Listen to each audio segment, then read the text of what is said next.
मेरा नाम है विवेक शर्मा। एक बार फिर से आप सभी का स्वागत करता हूं ईडी अकेडमी में लर्निंग विद एक्सीलेंस। तो बच्चों, हमने अब तक कई सारे इजी चैप्टर्स पढ़ लिए हैं और अब हम स्टार्ट कर रहे हैं हमारा एक डिफिकल्ट चैप्टर जिसका नाम है लीनियर इक्वेशन इन टू वेरिएबल। अब आप कहोगे सर ये तो बहुत पुराना चैप्टर था, आप क्यों लेकर आ रहे हो? बेटा, अभी तक हमने जो चैप्टर पढ़े उसमें हमारा स्कोर बहुत ज्यादा हमने सिक्योर कर लिया। अब लीनियर इक्वेशन वो चैप्टर है जिसको ये सही टाइम में पढ़ लेने का, ताकि हम लोग एक सही टाइम पर सही चैप्टर की भी प्रैक्टिस स्टार्ट कर दे। ठीक है, तो स्टार्ट करते हैं लीनियर इक्वेशन। आज हम उसका इंट्रोडक्शन देखेंगे और धीरे धीरे इस चैप्टर में हम कई तरह के मेथड सीखेंगे कि हम लीनियर इक्वेशन को कैसे हमारे फुल मार्क्स के हिसाब से सॉल्व कर सकते हैं। ठीक है, तो चलो स्टार्ट करते हैं। सबसे पहली बात, यदि आप देखो तो लीनियर इक्वेशन होती क्या है? Linear equation is an equation in which the highest power of the variable is always 1. क्या मतलब? लीनियर में जब आप बात करो, लीनियर की जब आप बात करते हो तो लीनियर में डिग्री जो होती है वो कितनी होती है? 1। याद करो, डिग्री यदि 2 होती है तो हम क्या बोलते हैं? क्वाड्रेटिक। ठीक है, पॉलिनोमियल में हमने ये पढ़ा था। तो आज हम जिसकी बात कर रहे हैं वो है लीनियर इक्वेशन। अच्छा, इक्वेशन, अब आप कहोगे सर पॉलिनोमियल में आप डिग्री की बात कर रहे थे, यहाँ भी आप बात कर रहे हो, सर पॉलिनोमियल और इक्वेशन में क्या डिफरेंस था? तो पॉलिनोमियल में इक्वल्स टू 0 नहीं होता ना, बात ही नहीं करते वहां जीरो की। इक्वेशन कब कन्वर्ट होता है? वही पॉलिनोमियल, जैसे ax प्लस by। अब ये है आपका एक पॉलिनोमियल, तो पॉलिनोमियल को लिखा जाए pxy, और यदि आप इसमें इक्वल्स टू 0 लगा के इसको मार्क कर दोगे तो ये बन जाएगा आपका एक इक्वेशन। तो ये पहली बात तो आपको याद होना चाहिए कि इक्वेशन और पॉलिनोमियल में डिफरेंस क्या होता है। ओके, चलो आगे बात करें तो डिग्री 1 के अलावा क्या बात होती है? It is also known as a 1 degree equation. जो दूसरी बात में उसने वापस से पहली बात ही बोल दी कि इसमें जो डिग्री होती है वो कितनी होती है? 1 होती है। The standard form of a linear equation in one variable is of the form ax plus b is equals to 0। यदि हम वन वेरिएबल की बात करें जो आपने 8th 9th में पढ़ा होगा, तो स्टैंडर्ड फॉर्म क्या होती है? ax plus b is equals to 0, जहां पर a जो होता है वो कहलाता है आपका कोएफिशिएंट ऑफ x। क्या कहलाता है? Coefficient of x। x यहां पर आपका वेरिएबल हो जाएगा और b यहां क्या हो जाता है? Constant term. क्लियर? चलो, और क्या लिखा है? ये वही बात, x is a variable, a is a coefficient and b is a constant. Clear? तो बात समझ में आ रही है कि बेसिक बात हम क्या करने वाले हैं।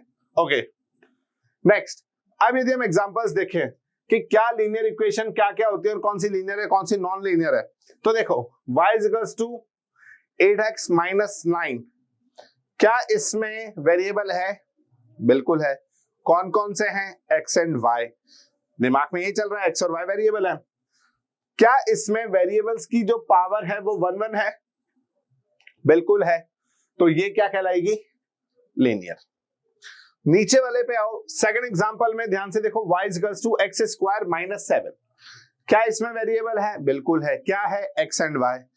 क्या किसी भी एक वेरिएबल की डिग्री 1 से ज्यादा या कम है? तो बिल्कुल, ये देखो x में यहां जो डिग्री है वो x की पावर 2 है, मतलब डिग्री 2 है। तो यदि डिग्री 2 हो जाएगी तो किस में कन्वर्ट हो जाएगा? नॉन लीनियर में। ठीक है, ये वाला रूट y प्लस x। अब इसमें बताओ मुझे ध्यान से देखकर, यहां पर भी वेरिएबल है x और y। अब यहां पर y की जो डिग्री है ना वो कितनी है बच्चों? हाफ है ना। रूट x का मतलब क्या होता है? x की पावर हाफ, यही होता है। तो यदि आपकी जिस डिग्री की हम बात करें, जिस पावर की हम बात करें, वही हाफ हो जाएगी, तो क्या आप ये बोल सकते हो कि ये लीनियर इक्वेशन होगी? नहीं। तो ये क्या कैटेगरी में आ जाती है? नॉन लीनियर की कैटेगरी में आ जाती है। यहां देखो y plus 3x minus 1 is also a linear, while last one y square minus x, वापस से किसी एक वेरिएबल की डिग्री जो है वो 1 के अलावा कुछ भी हो गई है, तो ये किस कैटेगरी में चला जाएगा? नॉन लीनियर की कैटेगरी में चला जाएगा। चलो आगे देखते हैं। अब ग्राफिकल रिप्रेजेंटेशन, जब भी आप लीनियर इक्वेशन इन टू वेरिएबल्स की हम बात करते हैं, जो आपको पढ़ना है इस बार, आपसे पूछा जाता है x minus 2y is equal to 2 क्या रिप्रेजेंट करता है? तो आपके दिमाग में आ जाना चाहिए सर ये एक लाइन को रिप्रेजेंट करता है ग्राफ पर। बहुत सिंपल सी बात। ठीक है, 9th क्लास में आपको सिखाते हैं कि लाइन बनेगी कैसे, इसको ही हम ग्राफिकल मेथड कहते हैं। ठीक है, जब हम आगे चलेंगे तो लीनियर इक्वेशन को सॉल्व करने के लिए भी एक ग्राफिकल मेथड आता है जिसमें हम देखते हैं कि लीनियर इक्वेशन कैसे सॉल्व होती है। क्लियर? बट अभी हम देख रहे हैं कि ये बनेगा कैसे। तो ग्राफिकल मेथड में, ये ग्राफिकल रिप्रेजेंटेशन में ये बात ध्यान रखना कि 9th क्लास में आपको ग्राफ पर किसी लाइन को बनाना सिखाया जाता है, वहां पर आपको इसको मशीन में कन्वर्ट करने के लिए सिखाया जाता है और उसके बाद हम सॉल्व कर लेते हैं। ठीक है, तो ध्यान रखना कि आपको ये आना चाहिए। ठीक है, बस आपसे अक्सर टाइम ये पूछा जाता है जैसे ax plus B Y plus C is equals to 0, graph पर ये क्या रिप्रेजेंट करता है? तो ये क्या रिप्रेजेंट करता है? A line, a line. इसके कितने सॉल्यूशन पॉसिबल हैं? तो इसके सॉल्यूशन इनफाइनाइट पॉसिबल है, क्योंकि हर x के लिए एक ना एक y पॉसिबल है, या हर y के लिए एक ना एक x पॉसिबल है। तो यहां पर इनफाइनाइट सॉल्यूशन होता है। अब आप कहोगे सर हमने तो 3 ही तो पढ़े थे, आप तो एक ही बता रहे हो, यूनिक, इनफाइनाइट सॉल्यूशन और नो सॉल्यूशन। हमने तो ये पढ़ा है हमारे स्कूल में, बिल्कुल पढ़ा है बेटा, पर अभी मैं जो बात कर रहा हूं और आपने जो स्कूल में पढ़ा उसमें क्या डिफरेंस है? मैं अभी सिंपल एक सिंगल लाइन की बात कर रहा हूं। सिंगल लाइन के इनफाइनाइट सॉल्यूशन पॉसिबल होते हैं, क्योंकि इस पे इनफाइनाइट पॉइंट्स हैं, तो हर पॉइंट इसका एक सॉल्यूशन हो जाता है। और आप जो बोल रहे हो, ये जो तीनों कंडीशन की आप बात कर रहे हो या दिमाग में सोच रहे हो, ये फॉर 2 लाइन्स हैं जो हम आज पढ़ेंगे। तो हम जब 2 लाइनों की बात करेंगे तब ये कंडीशन आएगी, अभी तो हम सिंगल लाइन की बात कर रहे हैं। तो सिंगल लाइन के हिसाब से एक लाइन के इनफाइनाइट सॉल्यूशन पॉसिबल होते हैं। चलो आगे देखते हैं। अब क्या बोल रहा है? लीनियर इक्वेशन इन 2 वेरिएबल्स, जो हमारा ये प्रेजेंट चैप्टर है क्लास 10th का। क्या कह रहा है? The standard form of a linear equation in 2 variables. मतलब अब जो हम पढ़ रहे हैं ना, लास्ट टाइम हमने पढ़ा ax प्लस b, तो वो था एक 1 वेरिएबल में आपकी लीनियर इक्वेशन। आपके क्लास 10th में जो चैप्टर है वो बोलता है लीनियर इक्वेशन इन 2 वेरिएबल्स, तो उसकी स्टैंडर्ड फॉर्म हो जाती है ax plus by plus c is equals to 0। Clear? अब यहां पर भी हम बात पहचाने कि ए बी एक्स वाई ये क्या है। तो a जो है वो है आपका कोफिशिएंट ऑफ x। क्या है? Coefficient of x। x क्या है? वेरिएबल है। b क्या है? Coefficient of y, coefficient of y। और y क्या है? Second variable. 2 वेरिएबल्स की बात है ना, तो एक वेरिएबल x हो गया, दूसरा वेरिएबल हमारा y हो जाएगा। और c क्या है हमारा? यदि कोई वेरिएबल नहीं लगा है तो c हमारा क्या हो जाता है? कांस्टेंट हो जाता है। क्लियर? तो ये बातें आपको यहां पर लिखी हुई है। आगे देखते हैं forms of linear equation in 2 variables. मतलब लीनियर इक्वेशन इन 2 वेरिएबल्स को कैसे कैसे रिप्रेजेंट किया जा सकता है। तो एक होती है स्टैंडर्ड फॉर्म, जो अभी हम पढ़ के आए, एक होती है इंटरसेप्ट फॉर्म और एक होती है पॉइंट स्लोप फॉर्म। इसके अलावा बहुत भी आपने तरीके पढ़े होंगे। क्या कहने का मतलब है? एक तो ये वाला रहा ax plus B Y plus C. एक होता है इंटरसेप्ट फॉर्म, वो ऐसी होती है x upon a plus y upon b is equals to 1। ये इंटरसेप्ट फॉर्म कहलाती है। अब आप कहोगे सर इंटरसेप्ट क्या? इस तरह से जब लाइन किसी भी ग्राफ पर 2 एक्सिस को कट करती है, तो यहां पर ये इस ओरिजिन पॉइंट से कुछ पॉइंट दूर आपके y एक्सिस को कट करती है और x एक्सिस को भी कुछ पॉइंट दूर कट करती है। तो यही जो पार्ट दूरी हो जाती है, इसी को हम इंटरसेप्ट बोलते हैं। ये सब 11th 12th की नॉलेज है, ये आपको आगे जाके जब लाइंस आप पढ़ोगे बहुत डिटेल में, तब आपको ऐसी फॉर्म भी देखने को मिलेगी। ये उसकी स्टैंडर्ड फॉर्म होती है। ठीक है, तीसरी आपने पॉइंट स्लोप फॉर्म पढ़ी होगी। अब पॉइंट स्लोप फॉर्म क्या होती है? इसको दिखाने का तरीका कुछ ऐसा होता है, y minus y1 is equals to m x minus x1। ये इसके स्टैंडर्ड इक्वेशन है।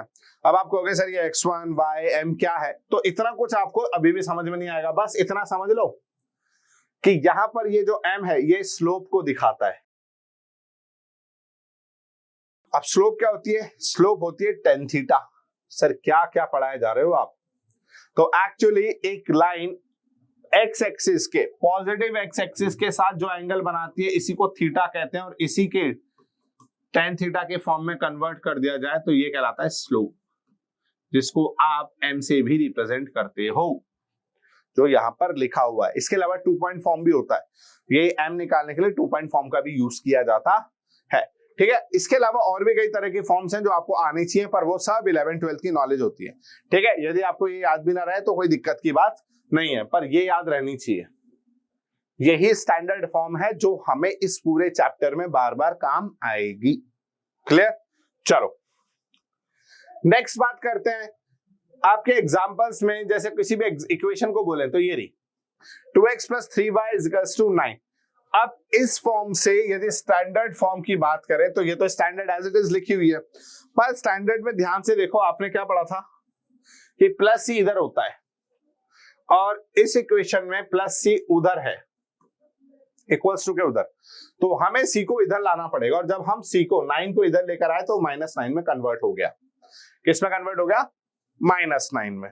अब -9 में कन्वर्ट हो गया तो आप ये तो साइन चेंज की तो बात याद है। अब आपके दिमाग में आ रहा है सर आपने बोला था सी प्लस में होना चाहिए, पर आपका सी तो 9s में आ रहा है। बिल्कुल आ रहा है। तो आगे से ये भी ध्यान रखना कि सी की वैल्यू यदि कोई आपसे पूछे तो क्या लिखनी है आपको? -9। मतलब कोफिशिएंट्स के सामने जो साइन लगा हुआ है वो उसी कोफिशिएंट के अंदर कंसीडर किया जाता है। मतलब यदि मैं स्टैंडर्ड इक्वेशन ऐसे लिख देता 2x - 3y - 9, तो यहां से यदि मैं आपसे बोलूं कि आपका a क्या है, तो आपका a है 2, b क्या है -3, b क्या है आपका -3, और c क्या है आपका -9। ये है आपके तीनों कोफिशिएंट्स, ये दो कोफिशिएंट और एक ये कांस्टेंट। और ये बहुत तरीके से पहचानना सीख लो बेटा। मैथ्स में जब भी आप कोफिशिएंट कांस्टेंट्स की बात करते हो तो ये हमेशा विद साइन होती है, बिना साइन के यदि आप लोगे तो आपका आंसर हमेशा गलत आएगा। क्लियर? तो ये ध्यान रखना। अब इसके अलावा स्लोप फॉर्म और ये पॉइंट स्लोप फॉर्म, ये सब आपको 11th-12th में सिखाया जाता है। तब आप देखोगे कि किसी भी स्टैंडर्ड इक्वेशन को अलग अलग फॉर्म्स में कैसे कन्वर्ट किया जाता है।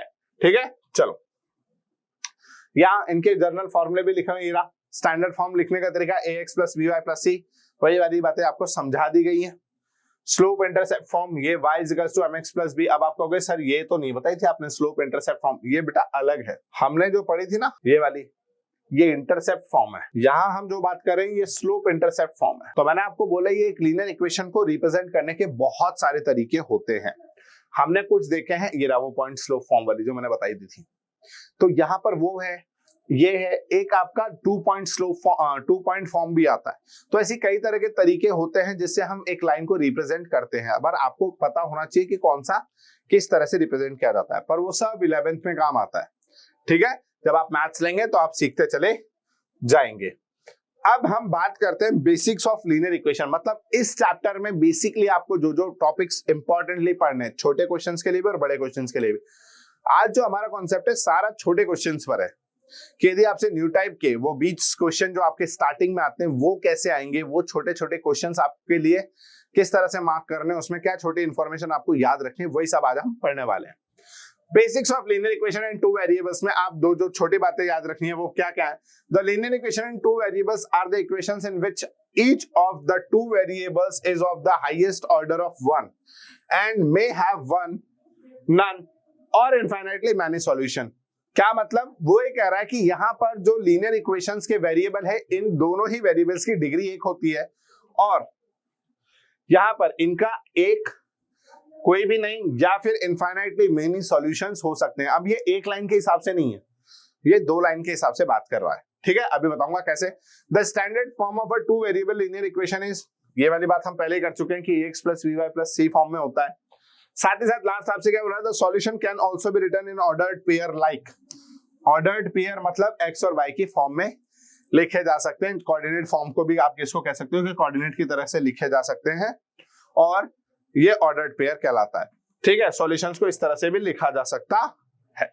क्लियर? चलो नेक्स्ट। अब यदि हम बात करें कंडीशंस की कि हम जब 2 लीनियर इक्वेशंस की बात करते हैं तो क्या क्या कंडीशन होती हैं। 2 लाइनें क्या क्या कर सकती हैं? एक कर सकती है इंटरसेक्ट, एक दूसरे को काटने का काम। एक कर सकती है एक दूसरे को कभी ना काटने का काम।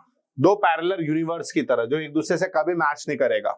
स्पाइडरमैन तो चल नहीं रही है, ठीक है, जो कोलैप्स कर जाए किसी ना किसी तरह से। तो यहां पर पैरेलल यूनिवर्स चलती है जो हम एक अलग जगह चल रही है। ठीक है, वैसे ही, और लास्ट होता है कोइंसिडेंट फॉर्म या कोइंसिडेंट लाइन, मतलब एक के ऊपर एक और लाइन, ये जो एक दूसरे को सुपर इम्पोज कर देती है, छुपा देती है। मतलब लीनियर इक्वेशन में दिखने में दो अलग अलग फॉर्म्स ऑफ लीनियर इक्वेशन, पर जब उनका ग्राफ बनाया जाता है तो वो एक ही लाइन को रिप्रेजेंट कर रही होती है। क्लियर? तो ये तीन होती हैं। अब इन तीनों को पहचानेंगे कैसे? हर बार तो ग्राफ बनाएंगे नहीं, तो कंडीशंस भी पहचानेंगे, ठीक है। पर अभी इन्हीं तीनों पॉइंट्स के बिहाफ पर इंटरसेक्टिंग लाइंस का मतलब होता है वन सॉल्यूशन, वन सॉल्यूशन। क्योंकि दो लाइनें जब एक दूसरे के पास एक दूसरे को काटती हैं तो अब ये जिंदगी भर एक दूसरे के पास नहीं आएंगी। ये वाली लाइन यदि पीछे कहीं से आ रही है तो अभी तो दूसरी लाइन से दूर थी, और अब एक बार ये कट हो गई तो अब दूसरी लाइन से फिर दूरी भागेगी। तो ये लाइनें कभी भी एक दूसरे के पास फिर तो नहीं आने वाली। जब फिर नहीं आने वाली तो इनका कितने सॉल्यूशन पॉसिबल है? वन सॉल्यूशन पॉसिबल होता है, ठीक है। दूसरा देखते हैं, वो कह रहा है पैरेलल लाइंस मतलब नो सॉल्यूशन। क्यों? क्योंकि दो यूनिवर्स कभी भी एक दूसरे को कट नहीं करते हैं। पैरेलल यूनिवर्स का जब कॉन्सेप्ट आता है तो यही बात होती है ना, मतलब साथ साथ चल रहे हैं। तो वैसे ही पैरेलल लाइंस साथ साथ चल रही हैं। इसका सबसे बेस्ट एग्जांपल हम देते हैं रेलवे की पटरियां। रेलवे की पटरियां, अब आप कहोगे सर वो तो कट जाती है कभी कभी, वो कट नहीं रही है बेटा। यदि किसी एक सिंपल ट्रैक पर आप पूरे टाइम उसको ध्यान से देखो, स्ट्रेट चल रही है। वो तो हमें डाइवर्जेंस करने होते हैं लाइन के, इसलिए हम बीच बीच में उनको चेंज करते हैं ट्रैक चेंज करने के हिसाब से, अदरवाइज वो लाइन पैरेलल चलती है। क्योंकि यदि वो कहीं कट रही होती तो ये जिस पे दो व्हील्स चल रहे हैं एक ही ट्रेन के डब्बे के, वो कहीं ना कहीं बढ़ने लग जाती है और वो पटरी से उतर जाती है। तो ऐसा नहीं होता है, ठीक है। तो वो पैरेलल कॉन्सेप्ट चले ही जा रहा है, ठीक है, ये ध्यान रखना। लास्ट होता है कोइंसिडेंट लाइंस मतलब इनफाइनाइट सॉल्यूशन, मतलब एक इक्वेशन का कोई भी जो ऑर्डर्ड पेयर आप देखोगे वो दूसरे को भी सेटिस्फाई कर रहा होगा, ठीक है। लाल वाले पर भी अवेलेबल है, मतलब 2, 3 इन दोनों को ही सेटिस्फाई कर रहा होगा। बात समझ में आई? ये तीन कंडीशंस होती हैं, one solution, no solution, infinite solution. देखने में इंटरसेक्टिंग, पैरेलल और कोइंसिडेंट लाइंस। अब आप कहोगे सर एक बात बताओ, हर बार ग्राफ बनाएंगे क्या? बिल्कुल नहीं। जब ग्राफ बनाएंगे नहीं तो सर पहचानेंगे कैसे? तो बेटा लाइंस की इक्वेशन में भी कुछ ऐसी कंडीशंस छुपी होती हैं। धीरे धीरे जैसे जैसे आप पढ़ोगे हमारे साथ तो आपको वो इक्वेशंस की कंडीशंस भी समझ में आती चली जाएंगी, ठीक है। चलो अब इन्हीं 3 पॉइंट्स पर अपन बात कर लेते हैं छोटी बहुत, और जैसे कि ये है। अब आप बताओ ये कैसी इक्वेशंस होंगी? लीनियर मतलब इंटरसेक्टिंग, या फिर आपकी पैरेलल, या फिर तीसरी बात कोइंसिडेंट। तीनों में से क्या आप पहचान सकते हो? नहीं पहचान सकते। अब कंडीशंस यदि हम पहचानने की कोशिश करें, वन सॉल्यूशन के लिए आपके पास लीनियर पेयर में क्या क्या होना चाहिए, तो चलो यहां पहले अपन डिस्कस कर लेते हैं उस बात को। दो स्टैंडर्ड इक्वेशंस ऐसी लिखी होती है, a1x plus b1y plus c1 is equal to 0, और दूसरी की इक्वेशन लिखी होती है a2x plus b2y plus c2 is equal to 0, ठीक है। ये कंडीशंस लिखी होती हैं। तो अब यदि आप ये पहचानने की कोशिश कर रहे हो कि ये लाइनें पैरेलल हैं या इंटरसेक्टिंग है या कोइंसिडेंट है, तो आपको पहचानना होगा इनकी कंडीशंस को। कंडीशंस कहती हैं यदि a1/a2 मतलब दोनों इक्वेशंस के x वेरिएबल का रेशो दोनों इक्वेशन के y वेरिएबल के रेशो के बराबर नहीं है, तो ये हो जाता है इंटरसेक्टिंग। और यहां से आपको पता लगेगा कि यहां 8/3 नॉट इक्वल्स टू 7/-5। मैंने यहां x का कोफिशिएंट 8 लिया है, इधर x का कोफिशिएंट 3 लिया है। अब क्योंकि 8 मैंने इधर से उठाया इसलिए इधर से ही 7 उठा के ऊपर रखूंगा और इधर से विद साइन -5 यहां रख दूंगा। क्या ये रेशो कभी बराबर आएगा? नहीं, क्योंकि एक तो वैसे प्लस है और एक माइनस है, तो रेशो कभी बराबर नहीं आ सकता। इसका मतलब ये इंटरसेक्टिंग कंडीशन में होंगी। दूसरा वाला देखते हैं। दूसरा वाले में रेशो है, अब आपने इंटरसेक्टिंग का पढ़ लिया, इसके बाद क्या आता है? Parallel condition. तो पैरेलल कंडीशन कहती है उन्हीं स्टैंडर्ड इक्वेशंस में यदि a1/a2 मतलब x के दोनों का जो कोफिशिएंट्स का रेशो है वो y के दोनों कोफिशिएंट्स का रेशो के बराबर आ जाए,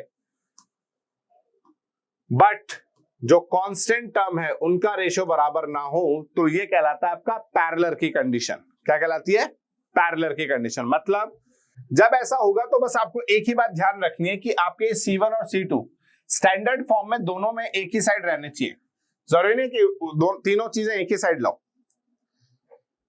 इसी साइड लाना जरूरी नहीं है, पर दोनों ही इक्वेशन में देखो इक्वल्स टू के इस साइड है तो ये ठीक है। अब यहां आप इसका रेशो कर सकते हो, कोई दिक्कत की बात नहीं होगी। तो देखो 2/3, इसका 2 इसका 3, इधर देखो 3/6 और इधर देखो 20/12। क्या है रेशियो? बराबर है 2/3, 1/2, 5/3। अब सबसे बड़ी बात, क्या ये 2/3 1/2 के बराबर होता है क्या? नहीं होता ना, तो ये तो अभी भी इंटरसेक्टिंग की कंडीशन है, पैरेलल की थोड़ी है। अच्छा सर, ये 20/12 सॉल्व करना जरूरी है क्या? बेटा जब पहले दो रेशियो बराबर ही नहीं होंगे ना तो आपको तीसरा सॉल्व करने की जरूरत नहीं हो, ठीक है, ये बात ध्यान रखना। तो यदि आपको पता लग जाए कि ये तो इंटरसेक्टिंग की कंडीशन आ रही है तो आप इसको शो ही मत करो ना, खत्म हो जाएगी बात। हमने कंडीशन पैरेलल की बता दी पर आपको, ठीक है, क्लियर? तो इस वक्त ये इंटरसेक्टिंग की कंडीशन है। और ये लास्ट कोइंसिडेंट क्या कह रहा है? कोइंसिडेंट कह रहा है आपको कि यहां पर A1/A2 का रेशो जो है वो बराबर आ जाता है B1/B2 के रेशो के, और वही बराबर हो जाता है C1/C2 के रेशो के। यदि इस क्वेश्चन में चेक करें तो 10/5 is equals to 4/2 is equals to 4/2। ये हो गया 2:1, ये हो गया 2:1, ये हो गया 2:1। सबका रेशो सेम है, और जब तीनों का रेशो सेम आ जाए तो ये कंडीशन हो जाती है कोइंसिडेंट की। तो ये लाइंस कैसी हैं? कोइंसिडेंट। मतलब इनको यदि ग्राफ पेपर पे बनाया जाए तो एक ही लाइन बनाने की जरूरत पड़ेगी, दूसरी तो अपने आप सेम ही बनेगी। क्लियर? ओके, तो यहां पर आपको ध्यान रखना। अच्छा सर, इस वाले में क्या चेंज करें कि वो आपकी जो आप बता रहे थे ना पैरेलल वाली कंडीशन वो हो जाती? तो बेटा या तो आप यहां पर जब चेंज करना चाहते हो तो यहां पर 2 के हिसाब से 4 कर दो, बस। आप चेक कर लो 2/4, 3/6 और 20/12। अब रेशो निकालो, यहां आएगा 1/2, यहां आएगा 1/2 और यहां आएगा 5/3। और इस हिसाब से ये रेशो बराबर है और ये रेशो बराबर नहीं है, तो ये हो जाता है आपका पैरेलल की कंडीशन। अब आप इसका बना के देख लेना इस 4 के हिसाब से, तो ये आपको पैरेलल मिल जाएंगी। क्लियर? चलो, अब जब हम बात करते हैं कुछ छोटी छोटी टर्म्स की, तो इसमें आता है कंसिस्टेंट और इनकंसिस्टेंट सिस्टम। सिस्टम्स में दो तरह के होते हैं, कंसिस्टेंट और इनकंसिस्टेंट। अब सिंपल समझें तो सिर्फ इतना सा लिखा है कि एक सिस्टम यदि उसका सॉल्यूशन पॉसिबल है, एक हो चाहे हजार हो, मतलब यूनिक सॉल्यूशन कैटेगरी में आ जाए या फिर आपके infinite system infinite solution category में चला जाए, तो वो सिस्टम आपका कहलाता है कंसिस्टेंट। मैं बच्चों को यही समझाता हूं, यदि आंसर पॉसिबल है तो कंसिस्टेंट है, एक हो चाहे हजार, एक हो चाहे हजार। तो ध्यान रखना, यदि सॉल्यूशन पॉसिबल है तो कंसिस्टेंट सिस्टम है, और यदि सॉल्यूशन पॉसिबल नहीं है तो इनकंसिस्टेंट सिस्टम है। कहने का मतलब यूनिक और इनफाइनाइट के लिए आप कंसिस्टेंट बात करेंगे, और यदि पैरेलल लाइंस आ जाएं या फिर आपका क्या बोल रहे हैं नो सॉल्यूशन, तो आप क्या बोलोगे? वो कौन सी कंडीशन हो जाएगी? आपके इनकंसिस्टेंट सिस्टम्स की कैटेगरी में आ जाएंगी दोनों लीनियर इक्वेशन। अब ये आपको पहचानना है, ये आपका होमवर्क हो जाएगा, ठीक है। सिंपली पहचानो आपकी कौन सी कंडीशन, कौन सा सिस्टम किस में आ रहा है। जैसे पहले वाला देख के मुझे लग रहा है कि ये कंसिस्टेंट है, मैं अपना बता देता हूं, आप अपना बताइएगा, ये कंसिस्टेंट है। दूसरा वाला ये भी आपका कंसिस्टेंट है, और ये वाला भी आपका कंसिस्टेंट है, तीनों कंसिस्टेंट ही है। अब ये मेरे हिसाब से आपको खुद का चेक करना और बताना है कि सर क्या मैं सही था या नहीं था, या आपने इस पॉइंट पर गलती कर दी, ठीक है। चलो, इसके बाद अगली चीज देखते हैं। जब अपन यहां पर तो आता है एक और वर्ड जो अक्सर टाइम एनसीईआरटी बोर्ड में तो नहीं दिखता है, 10th बोर्ड में, कि इंडिपेंडेंट सिस्टम और डिपेंडेंट सिस्टम क्या होता है, पर कई बार आपके छोटे मोटे कंपटीशन एग्जाम्स में पूछ लिया जाता है। तब आपको पता होना चाहिए कि आपको ऐसे वर्ड्स कहां से समझने को मिलेंगे, क्या कहना चाहता है। तो ध्यान से समझ लो, यदि किसी भी सिस्टम का एक यूनिक सॉल्यूशन पॉसिबल है तो ऐसे सिस्टम को आप दूसरे वर्ड्स में क्या कह सकते हो? Independent system. क्या कह सकते हो? Independent system. एक ऐसा सिस्टम जिसका एक सॉल्यूशन पॉसिबल है, इसको कहते हो आप इंडिपेंडेंट सिस्टम। जबकि infinite number of solution possible है तो उसको कहते हैं आप डिपेंडेंट सिस्टम। ठीक है, इसमें तीसरी लाइन लिखी हुई है पर डिपेंडेंट सिस्टम की बात ही कर रहा है। It means that one variable depends on the other. अब मुझे एक बात बताना, क्या इसमें नो सॉल्यूशन की बात करी? नहीं करी। इसका मतलब डिपेंडेंट सिस्टम और इंडिपेंडेंट सिस्टम के लिए पहले आपका सिस्टम कैसा होना चाहिए? कंसिस्टेंट। ये लाइन बहुत जरूरी से समझ लो कि यदि सिस्टम कंसिस्टेंट है तो उसके अंदर दो कैटेगरीज हैं कि या तो इंडिपेंडेंट है या डिपेंडेंट है। क्लियर? इनकंसिस्टेंट कंसिस्टेंट दो सिस्टम हो जाते हैं। इनकंसिस्टेंट सिस्टम जिसका नो सॉल्यूशन, कंसिस्टेंट सिस्टम जिसका सॉल्यूशन पॉसिबल। और जब सॉल्यूशन पॉसिबल है तो दो तरह से सॉल्यूशन पॉसिबल है, या तो यूनिक या फिर आपका इनफाइनाइटली मैनी सॉल्यूशन। अब उसके बिहाफ पर आपने कंसिस्टेंट को दो कैटेगरीज में बांट दिया। यदि यूनिक सॉल्यूशन है तो इंडिपेंडेंट सिस्टम कहलाएगा, और यदि infinite number of system solutions हैं तो then it will called dependent system. Clear? बात समझ में आई? चलो आज के लिए इतना ही छोड़ देते हैं। मैंने आपको बोला था आज के वीडियो में हम छोटी छोटी जानकारी कलेक्ट करेंगे, फिर भी हमने आपको सिस्टम्स पहचानना बता दिया और साथ ही साथ ये भी बता दिया कि लीनियर इक्वेशंस को देखकर, तो सिस्टम दो इक्वेशंस को देखकर हम ये कैसे पहचानेंगे कि कौन से यूनिक सॉल्यूशन की कैटेगरी में जा रही है, कौन सी आपकी नो सॉल्यूशन की कैटेगरी में जा रही है और कौन सी आपकी इनफाइनाइट नंबर ऑफ सॉल्यूशंस की कैटेगरी में जा रही है। ठीक है, ध्यान रखना इन क्वेश्चंस की हमें प्रैक्टिस भी करनी है, तो बने रहिए ईडी एकेडमी के साथ और सीखते रहिए हमारे साथ। Thank you.